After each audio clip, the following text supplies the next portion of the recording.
Yeah, today we are going to talk about phrasal verbs. In the previous video lesson or in the previous class, we discussed idioms. Though we wanted to discuss idioms and phrasal verbs, we could discuss only idioms because it has a lot of scope in which we could understand what an idiom is all about and how to use an idiom in a sentence, the definition of an idiom, various sources for the formation of idioms. And today we are going to talk about phrasal verbs. And in fact, phrasal verbs are also just like, I can say, just like idioms only. Some of them say that they are nothing but idioms. But actually speaking, there is a lot of difference between an idiom and a phrasal verb. See, if we can remember the definition of an idiom, in idiom, what we have understood is that an idiom is a group of words in which, you have some group of words which individually give different meaning and altogether they give a different meaning. Whereas when you come to phrasal verb is in fact very easy to understand. Phrasal verb is simply a combination of a verb, just like we know verbs. For example, let us take bring, take, look, call, speak. These are the verbs which we know. And when you add either a preposition or an adverb to verb, that combination creates a different meaning from the original meaning of the verb. Say, for example, if you just take the word break, we know break, but when you add down to it, break down together gives totally a different meaning from the individual meanings of break and down. If you see break means tear something into pieces. Down we know.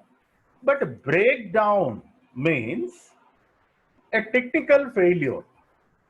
You can say something stopped because of some technical snag or a technical failure, that is called breakdown. We say my car broke down.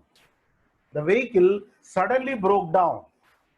So when you say breakdown, it has got nothing to do with break. Unfortunately, here we know the word break. So what we think is, we know break and we know down. It is quite easy for us to understand break down. But as a whole, as a unit, break and down together gives totally a different meaning, which you can't understand in a general sense without knowing its meaning beforehand. That's why phrasal verbs have to be learned separately. Just like you learn idiomatic expressions, even the other day also we have seen kick the bucket. In an idiomatic expression, kick the bucket. We know kick, we know bucket, but the meaning individually is different, but kick the bucket means to die. So as a unit, it has given a different meaning. Whereas here also the combination of break and down together gives a meaning, just like something stopped suddenly due to some technical failure or technical snag. That is called a phrasal verb. And one important thing about phrasal verb is one phrasal verb may not have only one meaning. For example, let us take the same breakdown.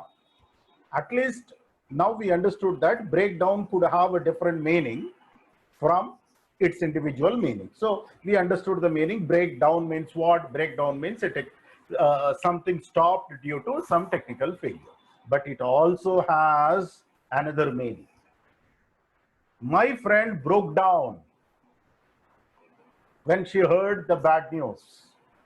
My friend broke down when she heard the news of her father's death. Broke down. So here you can understand means almost like collapsed. She fell down, she fainted, she collapsed. So that's how, a phrasal verb could have one or two meanings also, two meanings, three meanings, we can't say. So that's why it is essential for us to understand the phrasal verbs. One important thing with phrasal verbs is that phrasal verbs are very often used in English language, especially in newspapers, especially if you see the Hindu, you will be able to find a lot of phrasal verbs. If you see the other newspapers, magazines, writing, and general speaking, you find a lot of phrasal verbs. So sometimes, without the knowledge of phrasal verbs, you feel out of place. You feel so uncomfortable to understand what they are trying to say. So it is very, very essential for us to be in touch with as many common phrasal verbs as possible. In fact, it is not possible for everyone to be aware of all the phrasal verbs of English language, but at least some common ones, just like give up. See, without knowing that it's a phrasal verb, we understand give up is a word which is very commonly used. Like people say, don't give it up. He gave up smoking. He don't give up hope. So means don't lose, don't leave something. So though we don't know it's a phrasal verb, but we could really feel that, we could really know the meaning of it. So when you know the meaning, you are comfortable. When you don't know, you can't really understand. That's why it is very, very essential for us to understand a phrasal verb. So what do we understand from a phrasal verb? Phrasal verb is a combination of one main verb in the sense, just like our V1 form. Okay, and V1 form a combination of either an adverb or a preposition. For example, let us take the verb look, look up, look on, look into, look up to, look upon, look away, look after, look out. So each and every combination has a different meaning. To look into, when you say to look into, means to examine something. For example, if you go to a politician or if you go to an officer, request him for something, he says that, okay, I'll look into it. Means I'll try to examine it. When somebody is going to fall down, we say, look out. Look up means to search for something. Say, for example, let's look up the word in the dictionary. Let us search for a word in the dictionary. Let us look up the word in the dictionary for the meaning. Look after means to take care of. Mother looks after the children. Parents always look after their children. Please look after my child. I'll be back after some time. Okay. Look up to. He is looked up to as a great inspiration. Look down upon. Look down upon. See, sometimes what happens is you can have a combination of both also. Verb, main verb, preposition and adverb. Look down upon. See, look down upon. So you have two prepositions here, upon and down. Look down upon. Look down upon means to ill-treat somebody. Please do not look down upon the poor people. Please don't look down upon anybody. Means ill-treat, humiliate, or treat somebody in a very slight manner. Slightening somebody. That is very bad. So look after, look in, look into, look up to, look away, look out, look upon, look down upon, like that, phrasal verbs, there could be many. So that's why at least common ones we could learn, we'll be able to manage with the language, we'll be able to understand, we'll be able to express so well. But one important thing to remember is, it is always advised not to use too many phrasal verbs in academic writing, because sometimes, phrasal verbs are informal. So we better not use too many phrasal verbs in academic writing, but of course, while speaking, while interacting, you can use phrasal verbs. So a phrasal verb are part of a large group verbs, or they also have a different name, multi-word verbs.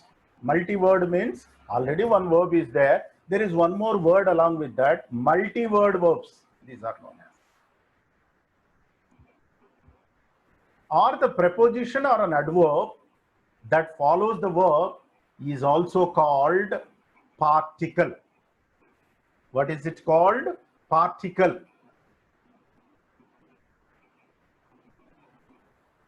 So they have a different name, that is multi-word verbs, and they are used mainly in spoken English, and informally they are used.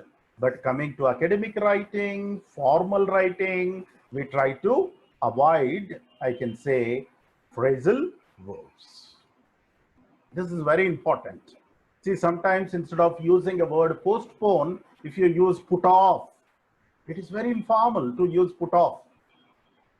Let us postpone our meeting, suppose. Let's put off our meeting. Let us put off our meeting is informal. That's why it is advised to be used a normal word than a phrasal verb. So that's very important information. Now, coming to a phrasal verb, what we have to understand about a phrasal verb is, phrasal verbs are of two kinds.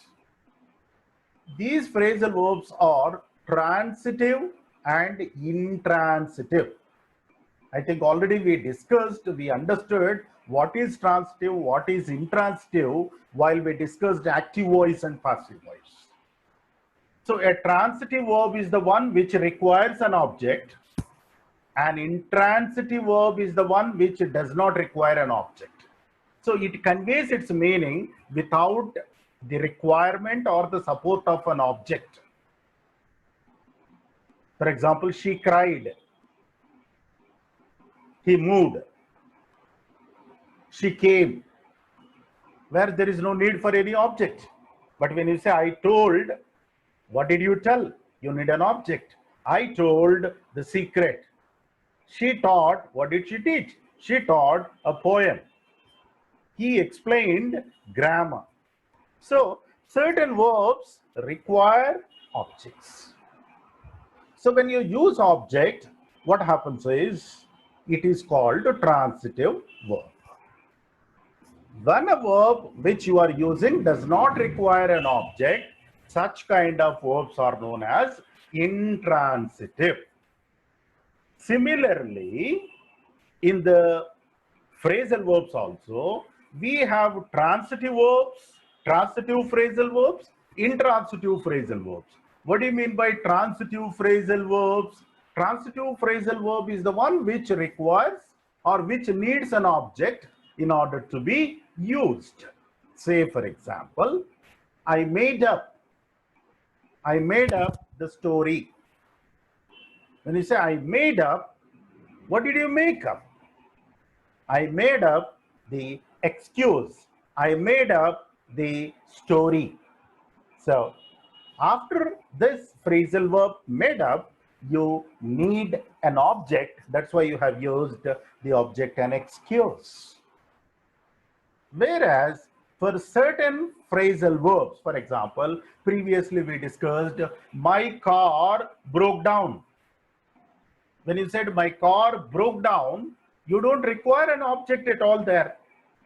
My car broke down. So it gives complete meaning without the requirement of an object. So my car broke down. This broke down is a phrasal verb, but intransitive because it doesn't have an object.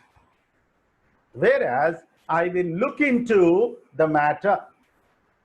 If I say I will look into is phrasal verb, the matter is object. So a phrasal verb which takes an object is called transitive phrasal verb. A phrasal verb which does not require an object is called intransitive phrasal verb. And once again, you have a classification here. What is that classification? We have understood there are two in number. One is a transitive, the other is intransitive. Transitive means it requires an object. Intransitive means it doesn't require an object. That's why there is no problem with intransitive phrasal verbs. But the problem is with only phrasal transitive because there is an object. But in case of an object, should the object come between verb and adverb, or should it come after? Should it come in between, or should it come after? That is the question. For example, I will look up the word.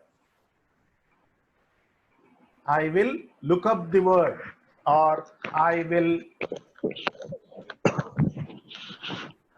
Some verbs, see, these are known as separable and inseparable. Means what? A phrasal verb, okay, cannot be separated. Separated means what? For example, if you just take examples, you can see, I picked up the book. So when you have a noun, remember, this is very important to understand. When you have a noun, noun should come always after this combination pick up. So you have to use I will pick up. First you have to say pick up, after that object. I will pick up the book. And if the object is pronoun like him, it, her, them, I will pick the book up,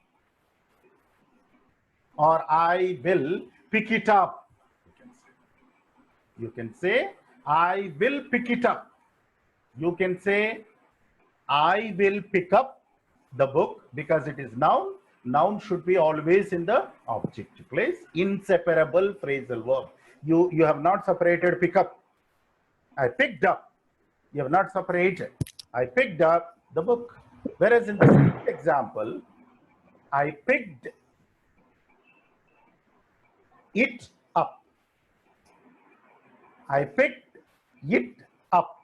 So this it has come in between pick and up because it's a pronoun. So whenever you have a noun, you can separate them. If your object is a noun, you cannot separate them. If your object is a pronoun, you can separate them. That is called, I can say, separable transitive verbs and inseparable transitive verbs. Whereas coming to intransitive verbs, no issue. See, what is there to separate it? Because there is no object at all. In the intransitive phrasal verbs, you have no object at all. So that issue does not arise at all. Whereas the problem arises only in the transitive phrasal verbs because there is an object. So that object could be noun or pronoun. When it is a noun, it comes at the end. When it is a pronoun, it comes in between these two words, pick up, it comes in between. So that is one important thing that we have to keep in mind. So now let's go to some examples and see, because you can better understand this only with examples, I can say. Because otherwise, it's very difficult. And it is, in fact, difficult for us to understand which are common ones and which are uncommon ones. See, there may be some uncommon ones, but still we try to learn it, but we won't get an opportunity to use it anywhere, one thing. Or sometimes it so happens, you don't find anybody using it at all. So that's why it is better we have some information about common phrasal verbs. You may ask me, sir, how to get to know which are common phrasal verbs? Through reading, through speaking, through listening. When you listen to people speaking English, naturally you come across, even see the word come across is a phrasal verb. Okay, so come across is a phrasal verb. So naturally we use in our conversation. So while speaking, while teaching, while reading, so certain books also talk about phrasal verbs. Okay, that's how you get to know which are common ones and which are uncommon ones. Now we are going to talk about certain common phrasal verbs. Say, for example, let us take the word act upon. He acted upon the instructions of his officer. Means, according to the instructions given by his officer, he has done that work or he has followed it. So he has acted. How he has acted? He has acted upon the instructions given by his officer. He will say, my officer has advised me to do it. That's why I have acted upon it.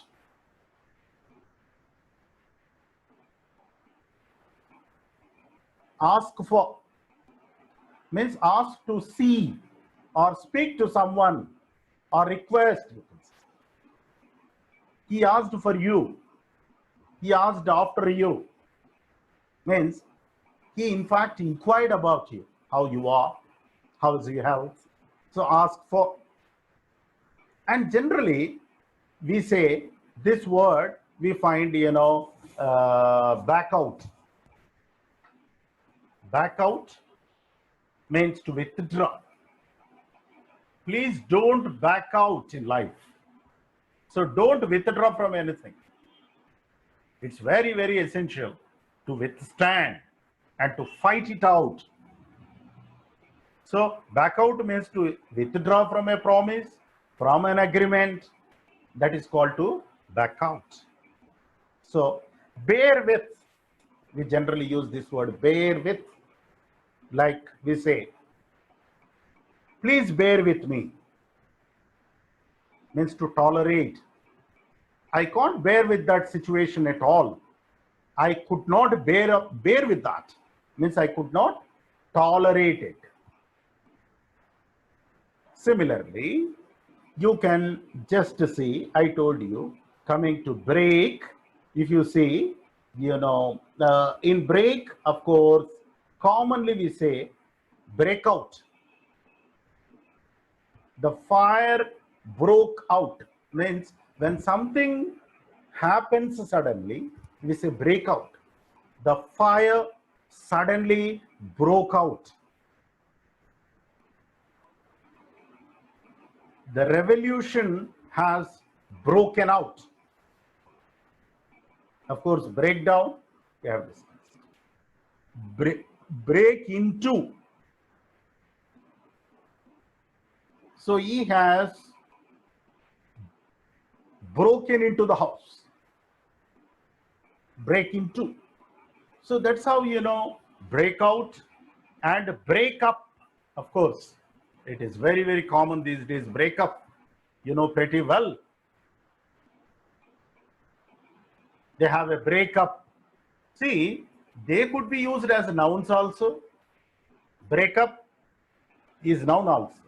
They had a breakup.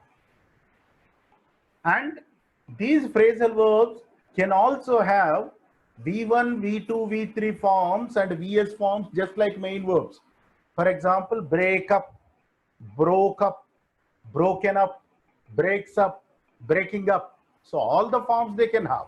So that changes should affect to only main verb, and the verb, I mean the preposition or an adverb which is beside will not undergo any change.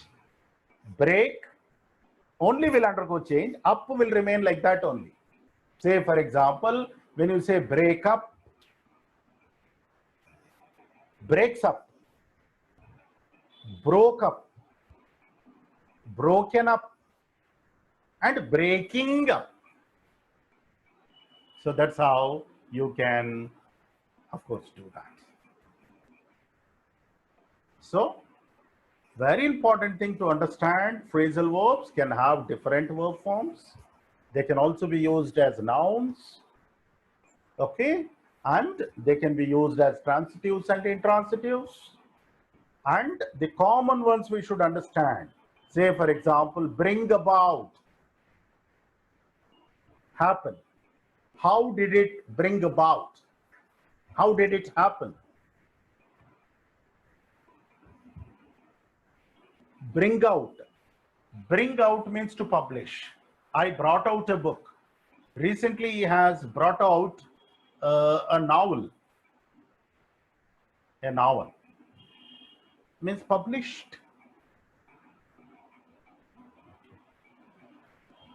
Let's take, already I have told you about look. We have seen look on, look up, look out, look into, look away, look down upon, look up to. Look up to, regarded as, is looked up to. Let us take this, yeah. Let us take give. Give up means to leave something, to lose something. Let us not give up hope in life. Please give up all the bad practices, all the bad habits. Let's give up.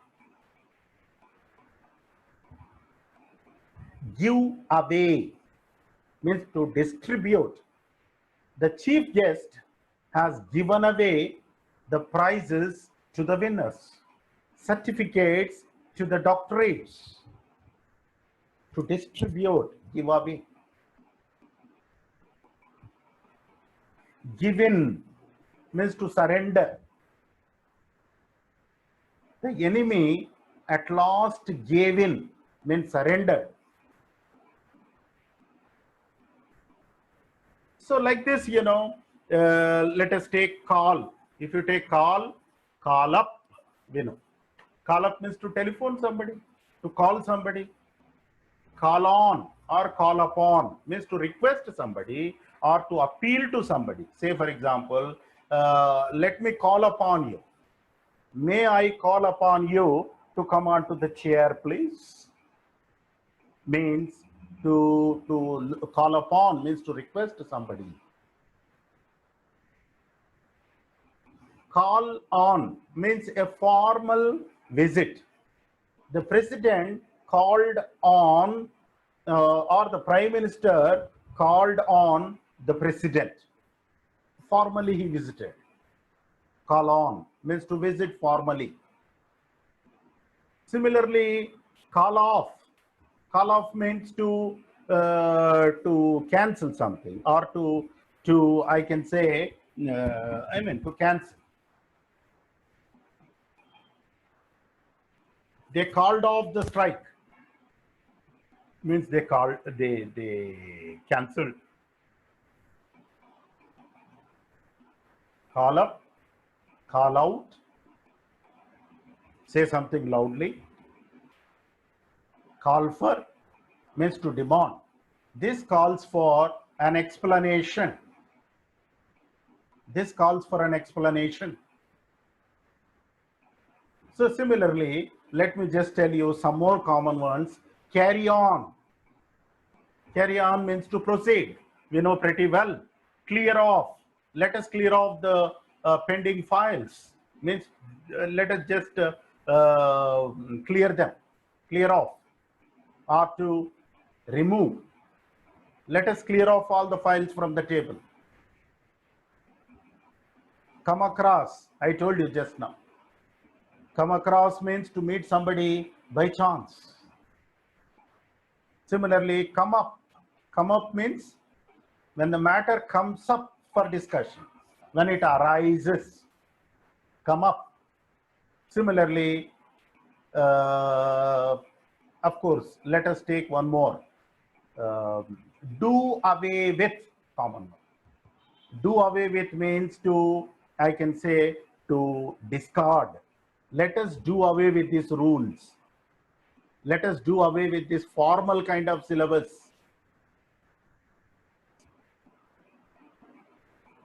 Similarly, get rid of. Let us get rid of this. Drop in. Drop in means to pay a casual visit. See, if you happen to come that side, please drop in.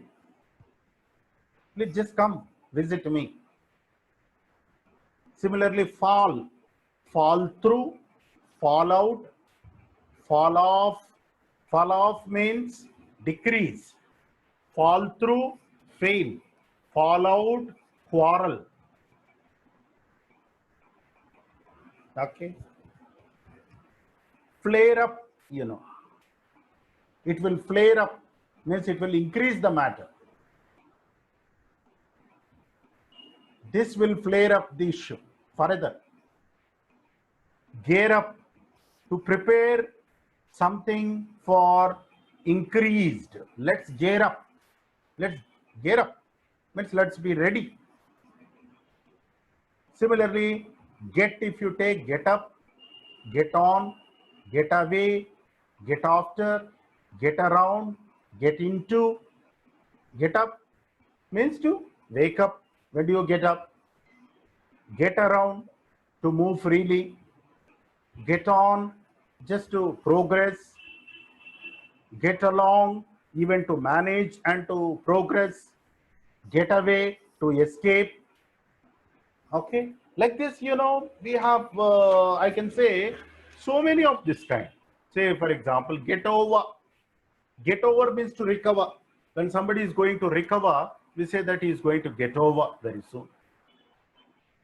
And similarly, let us take some more, just like go on, you know, just to carry on. And hold on, wait. Hold up means to delay. Hold back, to keep a secret. Hang, hang around means, hang around means to loiter, just to wait around, loitering. Hang on, just to hold. Look after, I told you, to take care of.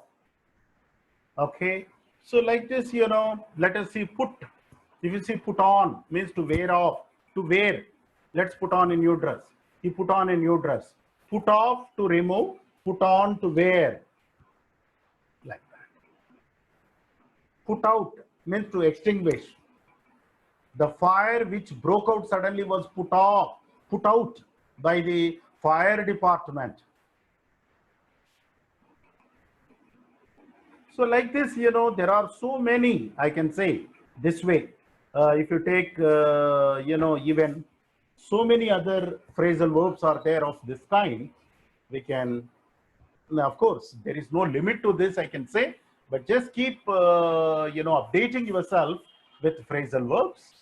See, it is better to have the idea about as many phrasal verbs as possible. Then, you know, your knowledge would be very good and you'll be able to do wonderfully. Thank you so much.